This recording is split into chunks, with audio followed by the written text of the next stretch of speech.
नमस्कार, स्वागत है आप सभी का आपके अपने YouTube channel real marriage centre पे, जहां हम लोग क्लास 6 से लेकर के 12th तक एनसीईआरटी सभी विषयों के समाधान को देखते हैं। सर्वप्रथम हम उसके कॉन्सेप्ट को समझते हैं, फिर हम उसके क्वेश्चन आंसर को बनाते हैं, पढ़ते हैं। आज हम लोग कंप्यूटर विषय को पढ़ने वाले हैं, जो इस सत्र में 2025-26 में क्लास 6 से लेकर के 8 तक में लॉन्च किया गया है। और तीनों पुस्तक एक ही है, उसमें कहीं भी कोई चेंजेस नहीं है। तो हम आज पढ़ेंगे क्लास 6, 7, 8 तीनों के लिए, जो इस बार कंप्यूटर लॉन्च किया गया है। ये होगा क्लास 6, 7 और 8, ठीक है, तीनों के लिए। ठीक है, आज हम लोग पढ़ेंगे चैप्टर 3 को। चैप्टर 3, इसमें चैप्टर 3 में है कंप्यूटर चलाइए। ठीक है, लेट स्टार्ट द कंप्यूटर। तो आइए शुरू करते हैं और हम पढ़ते हैं तीसरा चैप्टर, कंप्यूटर को कैसे चलाए। आज हम समझेंगे इसमें कंप्यूटर में कौन कौन से कंपोनेंट होते हैं जिसकी मदद से कंप्यूटर बनता है और चलता है। हमने एक्सरसाइज यानी कि चैप्टर 1 और 2 को कंप्लीट कर चुका है। आज हम चैप्टर 3 को पढ़ेंगे, उसके क्वेश्चन आंसर को देखते हैं। चलिए पहला प्रश्न देखते हैं। नीचे दिए गए प्रश्नों के विकल्प में सही उत्तर का चयन कीजिए। ठीक है, देखिए ऑपरेटिंग सिस्टम क्या होता है। ये एक प्रकार का सॉफ्टवेयर होता है जो कंप्यूटर को ऑपरेट करता है। तो ये क्या हो जाएगा, एक सिस्टम सॉफ्टवेयर हो जाएगा। ठीक है, ऑपरेटिंग सिस्टम के उदाहरण कौन से हैं। जैसे यहाँ पे सॉफ्टवेयर पूछा, अब यहाँ से पूछ रहा है क्या कि जो ऑपरेटिंग सिस्टम है उसके उदाहरण कौन कौन से हैं। तो एम एस पेंट ये नहीं है, कीबोर्ड ये भी नहीं है, सीपीयू ये भी नहीं है। विंडोज जो है एक ऑपरेटिंग सिस्टम का उदाहरण है। ठीक है, स्टार्ट बटन डेस्कटॉप में कहाँ होता है। जब आप डेस्कटॉप को देखेंगे तो आपको नीचे की तरफ बाईं ओर स्टार्ट बटन दिखाई देगा। ठीक है, जब आप डेस्कटॉप देखेंगे, कंप्यूटर देखेंगे, तो कंप्यूटर में नीचे की तरफ यहाँ पे आपको एक स्टार्ट बटन दिखाई देगा। ठीक है, इसी को दबाना है। नेक्स्ट प्रश्न है, डेस्कटॉप और बैकग्राउंड बदलने हेतु माउस में कौन से बटन पर क्लिक करना होता है। ठीक है, तो माउस देखिए इस प्रकार से आपका माउस होता है। ठीक है, तो ये होता है क्या, लेफ्ट, और ये होता है राइट। तो यहाँ पे क्या कर रहा है, डेस्कटॉप के बैकग्राउंड बदलने हेतु माउस के कौन से बटन पर क्लिक करना पड़ेगा। तो राइट बटन पे क्लिक करना पड़ेगा, अर्थात हमें यहाँ पे क्लिक करना पड़ेगा इस पे। ठीक है, तो ये क्या हो जाएगा, राइट बटन। नेक्स्ट कह रहा है, सामान्य रूप से फोल्डर का रंग क्या होता है। तो सामान्य रूप से फोल्डर का रंग पीला होता है। कोई भी फोल्डर आप बनाएंगे तो उसका रंग आपको पीला दिखाई देगा। फिर दूसरा प्रश्न कह रहा है, मिलान करना है। ठीक है, इस एक को इस दो वाले से मिलान करना है। पहला क्या है, ऑपरेटिंग सिस्टम। तो ऑपरेटिंग सिस्टम इसमें से कौन है, M S DOS operating system नहीं है, ये एक सॉफ्टवेयर है। टास्क बार, फोल्डर, विंडोज, देखिए आपने अभी पढ़ा था ऊपर, विंडोज क्या है, एक ऑपरेटिंग सिस्टम है। आइकॉन, आइकॉन क्या होता है, आइकॉन का मतलब होता है कि आपको जैसे इस तरह से एक बना हुआ है, होता है, जिसे हम लोग क्या बोलते हैं, आइकॉन बोलते हैं। ठीक है, तो आइकॉन क्या होता है, रिसाइकल बिन, ये एक प्रकार का आइकॉन होता है। डेट और टाइम, डेट और टाइम आपको कहाँ पे मिल जाएगा। तो डेट और टाइम आपका होता है टास्क बार में मिलेगा। फाइल, फाइल को हम लोग फोल्डर भी बोलते हैं।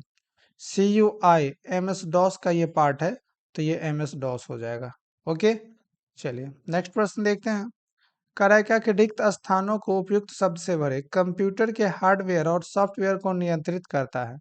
देखिए कंप्यूटर में हार्डवेयर होते हैं, आपने पिछली कक्षा में पढ़ा था, और उसी में सॉफ्टवेयर भी होता है, दोनों से मिलकर एक कंप्यूटर बनता है। तो इन दोनों को नियंत्रण करने का काम कौन करता है। तो ये ऑपरेटिंग सिस्टम करता है। कौन सा करता है, ऑपरेटिंग सिस्टम। विंडोज और डैश ऑपरेटिंग सिस्टम के उदाहरण होते हैं। ठीक है, तो देखिए विंडोज और लिनक्स, विंडोज और लिनक्स, ये दोनों किसका उदाहरण है? ऑपरेटिंग सिस्टम का उदाहरण है। विंडोज में कीबोर्ड और डैश दोनों का इस्तेमाल किया जाता है। तो विंडोज में कीबोर्ड और माउस माउस लगा होता है, कीबोर्ड और माउस दोनों का इस्तेमाल करते हैं हम लोग। अगला प्रश्न, कंप्यूटर को उपयोग करने वाले व्यक्ति को क्या कहा जाता है? उसे यूजर कहा जाता है। कंप्यूटर को उपयोग करने वाले व्यक्ति को यूजर कहा जाता है। कंप्यूटर और यूजर के मध्य डैश एक इंटरफेस का काम करता है।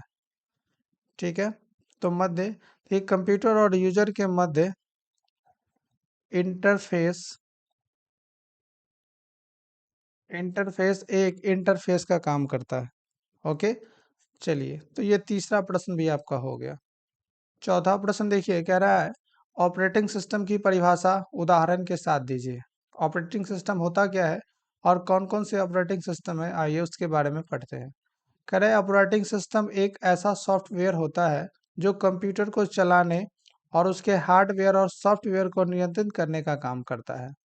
हार्डवेयर आपने कंप्यूटर में लगा दिया, सॉफ्टवेयर भी लगा दिया, लेकिन दोनों कैसे रन करेगा, दोनों के बीच कॉम्बिनेशन क्या होगा, ये काम एक ऑपरेटिंग सिस्टम करता है। कुछ ऑपरेटिंग सिस्टम के उदाहरण देखेंगे, जैसे विंडोज, ये क्या है? एक ऑपरेटिंग सिस्टम का उदाहरण है। लिनक्स, एंड्रॉइड आपके फ़ोन होंगे और सभी फ़ोन में लगभग एंड्रॉइड आता है। एप्पल का फ़ोन में मैक ओएस होता है, ये आपका ऑपरेटिंग सिस्टम का उदाहरण है।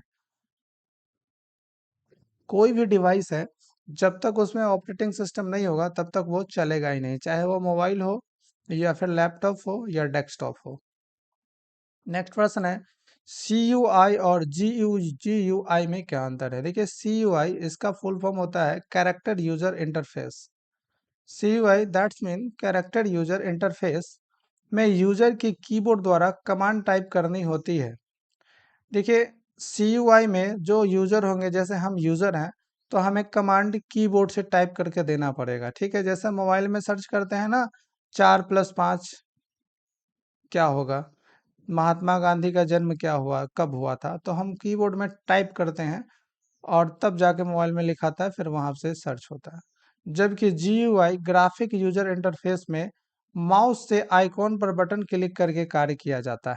ठीक है, आपको वहां पे कीबोर्ड पे नहीं बल्कि माउस से ही काम करेंगे तो वो GUI कहलाएगा, और कीबोर्ड से काम करेगा तो ये CUI कहलाएगा। ठीक है, उदाहरण के लिए समझते हैं, CUI MS DOS एक क्या है? एक CUI है, जबकि विंडोज क्या है? एक GUI है। आप विंडोज में टाइप नहीं कर सकते हैं, विंडोज में पहले से प्रोग्राम बना हुआ है, आप माउस की सहायता से उसको क्लिक करके खोल सकते हैं। नेक्स्ट प्रश्न है, स्क्रीन सेवर क्या होता है? देखिए, स्क्रीन सेवर एक ऐसा प्रोग्राम होता है जो कंप्यूटर कुछ समय तक इस्तेमाल न होने पर अपने आप स्क्रीन पर एनिमेशन या तस्वीर दिखाने लगता है, ताकि स्क्रीन खराब ना हो, ये स्क्रीन सेवर कहलाता है। जैसे आप कंप्यूटर इस्तेमाल कर रहे हैं और आपको उसी टाइम कोई काम आ गया, आप कंप्यूटर छोड़ के चले जाते हैं, तो वो बंद नहीं होगा बल्कि वहाँ पे स्क्रीन सेवर शुरू हो जाएगा, और जो आपका विंडोज जो आप काम कर रहे थे वो रुक जाएगा, और वहाँ पे कुछ तस्वीरें आने लगेंगे, कुछ एनिमेशन, कुछ लाइटें आने लगेगी। इसे ही स्क्रीन सेवर कहा जाता है। नेक्स्ट है, फाइल और फोल्डर में क्या अंतर है? देखिए, पहला फाइल को समझते हैं। कह रहा है किसी जानकारी को संग्रहित करके करने की यूनिट होती है, जैसे टेक्स्ट, फोटो, वीडियो आदि को हम जहाँ सेव करते हैं उसको हम फाइल कहते हैं। फोल्डर फोल्डर एक कंटेनर होता है जिसमें कई फाइलें और अन्य फोल्डर रखे जा सकते हैं। देखिए, ये जैसे आप मान के चलिए एक पॉलीथीन है जिसमें आप सब्जी लेकर के आए। ओके, और ये एक क्या है? एक थैला है। अब ये एक सिंगल पन्नी है जिसमें आप सामान रखे हैं, लेकिन ये थैला है जिसमें आप पन्नी भी रखे हैं, बहुत सारा पन्नियों को एक साथ रखे हैं, ये थैला कहलाएगा। तो सेम उसी प्रकार यह एक फाइल है, और फाइलों का समूह को हम लोग क्या बोलेंगे? फोल्डर बोलेंगे। मतलब बहुत सारा फाइल एक जगह रख देंगे, एक ही फोल्डर के अंतर्गत, उसे हम ये झोला अथवा फोल्डर बोलेंगे, और जहाँ पे केवल एक ही सामान रहेगा वो हमारा फाइल कहलाएगा। ठीक है, फाइलों का समूह फोल्डर कहलाता है, सिंपल ये समझिए। नेक्स्ट है, रिसाइकल बिन क्या होता है? देखिए, रिसाइकल बिन कंप्यूटर में एक जगह होता है जहां डिलीट की गई फाइलें अस्थायी रूप से संग्रहित होती है। हम चाहे तो उन्हें वापस ला सकते हैं या पूरी तरह से हटा सकते हैं। देखिए, जैसे आपने किसी भी चीज़ को डिलीट किया तो वो डिलीट होकर के कहाँ जाएगा, रिसाइकल बिन में जाएगा।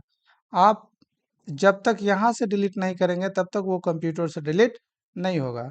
तो यहाँ दो चीज़ हो सकता है, आपने जिसे डिलीट किया वो रिसाइकल बिन में है तो आप इसे वापस फिर से निकाल भी सकते हैं, नहीं तो इसे परमानेंट डिलीट कर सकते हैं, फिर वो कभी वापस नहीं आएगा। यही एक रिसाइकिल बिन कहलाता है। आपका दीर्घ उत्तरीय प्रश्न है। पहला प्रश्न है, संजू के कंप्यूटर का डेट और टाइम गलत दिखा रहा है, संजू इसे कैसे ठीक करेगा? सिंपल है, संजू को डेट और टाइम सही करने के लिए निम्नलिखित कदम उठाने होंगे। पहला स्टेप, कंप्यूटर को नीचे कंप्यूटर के नीचे दाहिने कोने पर घड़ी पर क्लिक करना है। वहां देखिए जहां पे टाइम टेबल दिखा रहा होता है वहां पे क्लिक करना होता है। फिर डेट एंड टाइम सेटिंग पर क्लिक करना है। फिर सेट टाइम ऑटोमेटिकली को बंद कर देना है और चेंज बटन पर क्लिक करके सही जो आज का डेट तारीख समय होगा उसको लिख करके ओके पर क्लिक कर देंगे। तो इस प्रकार से वह डेट और टाइम को सही कर सकते हैं।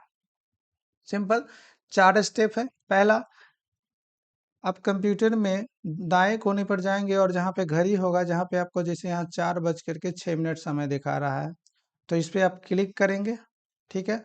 और क्लिक करने के बाद यहाँ चला जाएगा सेटिंग पे, फिर सेटिंग पे क्लिक करेंगे। फिर वहाँ पे सेट टाइम ऑटोमेटिकली जो होगा ऑन उसको बंद कर देंगे। फिर चेंज टाइम पे क्लिक करेंगे और फिर वहाँ पे जो आज का सही टाइम होगा जैसे 4:06 इसको लिख देंगे और लिख करके ओके कर देंगे तो वो सही टाइम दिखाने लगेगा। ठीक है, चलिए नेक्स्ट प्रश्न कह रहा है, गीता एक महत्वपूर्ण फाइल डिलीट हो गई है, वो कैसे वापस लाएगी? सिंपल, रिसाइकिल बिन में होगा वहां से ले आएगी। चलिए, गीता रिसाइकिल बिन से फाइल वापस ला सकती है, तो कैसे लाएगी? देखिए, डेस्कटॉप पर रिसाइकिल बिन को डबल क्लिक करेंगे। फिर डबल क्लिक किए गए करेंगे तो वहां पर डिलीट फाइल खुल जाएगा और उस फाइल में से जिस फाइल को वो लाना चाहती है उसको ढूंढेगी। फाइल पर राइट क्लिक करके री स्टोर पर क्लिक कर देंगे तो वो फाइल क्या हो जाएगी, वापस आ जाएगी। ठीक है, माउस में राइट मतलब उस फाइल पे डबल क्लिक करेंगे, क्लिक करने के बाद रीस्टोर ऑप्शन को क्लिक कर देंगे तो फिर फाइल जहां से आया था फिर वहीं जगह पे चला जाएगा। तो ऐसे करने से पुरानी फाइल जिस जगह से आई थी उसी जगह पे वापस चली जाएगी। इस प्रकार से रिसाइकिल बिन से किसी भी फाइल को वापस ला सकते हैं। नेक्स्ट है, राजू को अपने बनाए गए फोल्डर का नाम बदलना है, क्या यह संभव है? बिल्कुल संभव है। हाँ, फोल्डर का नाम बदलना संभव है। राजू ऐसा कर सकता है। कैसे करेगा? तो पहला स्टेप, उसे फोल्डर पर राइट क्लिक करना पड़ेगा। फिर राइट क्लिक करते ही रीनेम का एक ऑप्शन आएगा, उस पर क्लिक करना होगा।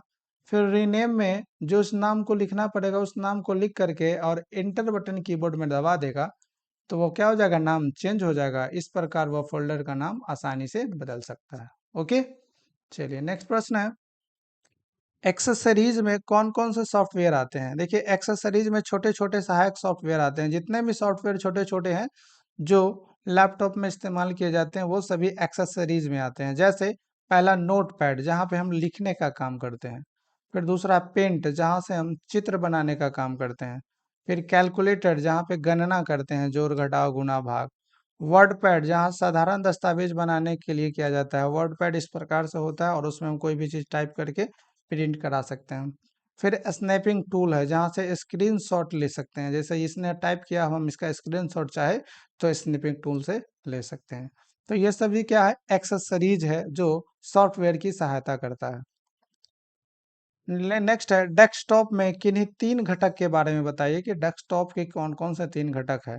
तो देखिए, डेस्कटॉप के मुख्य 3 घटक निम्नलिखित है। पहला, आइकॉन, ये छोटे चित्र होते हैं जिसे प्रोग्राम्स और फाइल्स खोले जाते हैं। उस पे एक आइकॉन बना होगा, आप इस पे क्लिक करेंगे ऐसे ऐसे तो आपका वो खुल जाएगा। फिर दूसरा होता है टास्क बार, यह स्क्रीन के नीचे होता है जिसमें स्टार्ट बटन और खुले प्रोग्राम दिखे जाते हैं।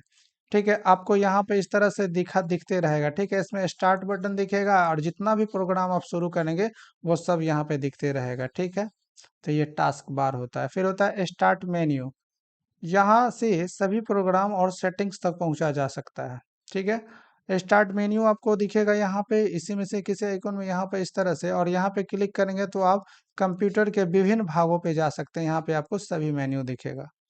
ठीक, तो ये डेस्कटॉप के 3 घटक थे और यही आज का आपका चैप्टर 3 का लास्ट प्रश्न था। उम्मीद करते हैं आपको सभी प्रश्न समझ में आए होंगे। यदि सभी प्रश्न आपको समझ में आता है तो प्लीज़ चैनल को सब्सक्राइब कर दें और बेल आइकन को दबा दें ताकि सभी वीडियो का नोटिफिकेशन आपको मिलते रहे। चलिए मिलते हैं अगले वीडियो में, तब तक के लिए जय हिंद।